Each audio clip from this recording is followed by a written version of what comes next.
why coffee? Yeah. Why is that is it to kind of stand out? You were like, fuck it, not merch. Yeah, because like cloak makes sense, right? Because you know that's a thing that's a move I think that YouTubers have been trying to make for a very. I mean, you know, I also made that move as well. Yeah, but like the coffee thing, I think no one was expecting. Yeah, I just really liked coffee for a really long time, and I initially was like thinking of whiskey, and I was like, that would have made sounds funky though. YouTuber whiskey, and it's just so much harder. Like there's actual like laws around it. And Yeah, you can drink it, and I was like, Yeah. my audience probably wouldn't even. Like 40% of them probably wouldn't even be able to drink it. Right. Getting it to different places would be impossible. And then I was like, I kept thinking about coffee, and I was like, what if we made like top of the morning coffee?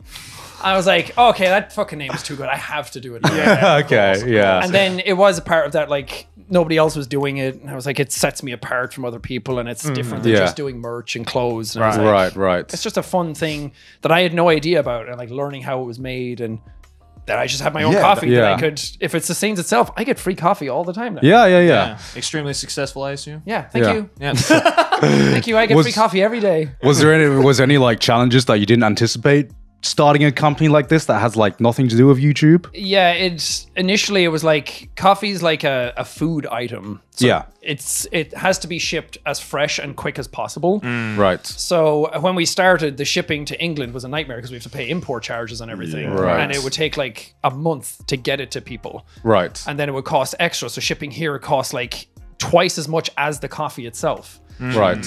And it was like starting a company, you have to start really small, especially when it's something that you haven't done before. And we had no like infrastructure really for it initially. So it's made in like in America, and it's made in like Nebraska and stuff. And it was shipping from there, and that was the only place it was shipping from. So we had to figure out a new method to get it to people cheaper, which we thankfully did. And all that feedback initially was like really, really helpful. Yeah. But as soon as it went up, everyone was super pumped about it. And then all that day I was miserable because everyone was like, this fucking sucks. It's so expensive. It doesn't ship here. You don't have this. Yeah. Like the site went down, and I spent the whole day being like, man, I spent so long like prepping this, and I got so like emotionally attached to it that I was like trying to like put out fires all day. I feel like no matter how much you make your merch though, there's always that, it's too expensive. Of course. I mean, we don't have this like gigantic warehouse system in every single town. We're not Walmart. We can't just get shit to you extremely cheap. Well, that was the thing, is like trying to educate people while also like sympathizing with them, and like trying to meet them halfway with everything, and like trying not to get too businessy with them either. Right.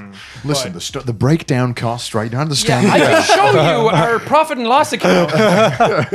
We're in debt. But like, I guess I wonder, like, as a YouTuber, how do you even like start to like how, like, get in touch with. I'm because a coffee guy. okay, because like I think maybe like one day maybe we'll start like the Trash Taste Coffee Company. I don't know what it's going to be called, but like so like, I'll just phone my coffee guy. Who's the coffee guy? Who do I talk to? coffee Where? supply. Yeah. Like where do you even like start A guy with in that? Ethiopia to get those Did you just fresh like meet a dude who was like, oh, by the way, I'm very interested in starting a coffee company? Well, there was a company that was doing it with Brooke Dodger. Right. Oh, okay. And then they were doing it with Smosh as well. And that was another thing, like a review for the coffee came out, and somebody was like, it was like a big coffee guy on YouTube, and I have his book. He taught me so much about coffee, and I thought he was great. And then he was like, YouTubers getting into coffee, what does the business look like? And it was all like, he didn't actually start his own coffee company. Like he used this other company to like source the beans and everything. And I was like, yeah, I said that. Like, I don't think I was dishonest. Like, did people think I was going to like go to the farm myself and like pay those for generic like business videos of you just like touching the beans and just like Handpicked by Jackson. It's like I did start a company that has like its own official documents, and like I didn't like buy a roastery and my own roasters. And, it's like I think they expected a bit more out of it. Yeah.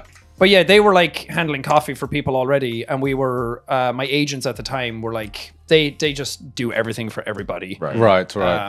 And they kind of knew a couple of people who were starting coffee companies already, and they were like, we can put you in touch with all these people. And then Akira Coffee, who are doing the one that is we're working with now, they had done Dodgers, and when I talked to them, they just seemed so genuine and nice and open about it, and they got it, and it wasn't all about like cranking money out of people. And Right. it was just really honest, like genuine fun to do. So now the question is, how did Dodger get in touch with that? Yeah, we'll go back the line. We'll work our way up. Yeah, exactly.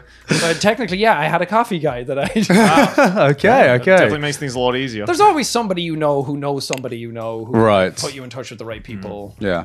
And if not, you can always just tweet it out. Hey, I want to find someone in Ethiopia who can source me some coffee beans. See, like I've tried that a few times where you just like you need a guy and like you tweet it out. You know, is there any and like you get everything but that guy. You most of the tweets are just like I'm not the guy. But good luck. And I'm just like, why are you replying to this Twitter thread? It's always like, I'm not that guy, but I do have a Fiverr account. I can make you some artwork for it if that's okay with you. And I'm like, thanks, but no thanks. Here's my fan cam that I did.